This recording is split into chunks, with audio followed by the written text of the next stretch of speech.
আসসালামু আলাইকুম। ভাই ওয়ালাইকুম আসসালাম। কি দরকার? ভালো আছেন?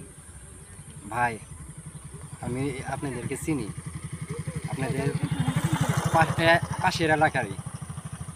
তো আপনার কাছে কি মানে 2 লাখ টাকা ধার নেওয়া যাবে? আমি অসুস্থ, টাকা দরকার, 2 লাখ টাকা দরকার। এখন মনে করেন আমি জমি বিক্রি করে আপনার টাকাটা আমি দিয়ে দেবো। এক সপ্তাহ যদি একদিন দেরি হয় তাহলে কিন্তু ভিতরে কিন্তু আত্মহত্যা থাকবো না, কিডনি মিলে থাকবো না, ওগুলো বেশি আমার টেয়া আমি শুরু করুম। তাতে রাজি আছো? হ্যাঁ ভাই, আমি তাতেও রাজি। আচ্ছা ঠিক আছে, তুমি রাত্রে আইসো আমার চেম্বারে, আমি টাকা দিয়ে দিমনি।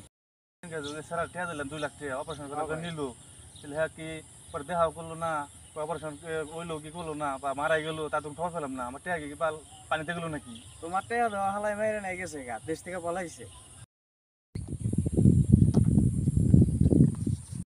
ওই যে হিপুলাটা না, যে তোমার 2 লাখ টাকা নেয় পলাইছে।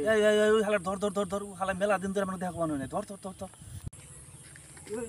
আমার টেয়া কো, তুই আবার এক সপ্তাহ 6 মাস হয়ে গেছে, তুমি টেয়া দেখলে ঘটনা কি বসে দিই তোর ভাই, আমি একবার শেষ হয়ে গেছি গে। কি হয়েছে? ভাই আমি অপারেশন করার জন্য টাকা দিয়েছিলাম, কিন্তু টাকাটা মানে অপারেশন করবার আগে মানে হয়ে গেছে, টাকাটা মেরে দিছে। আমি এত কথা বুঝি না, আমি তোর কিডনি বেচে দেয় নেবো, তোর কিডনি বেচে, ভাই এখন আমার কিছুই নাই, তোর কিডনি বেচে দেয় নেবো। আমার কিডনি নাই, এ কয় কি কিডনি রেখে ভাই দিছে। দেওয়া টেয়া দে ভাই, দেওয়া টেয়া দে।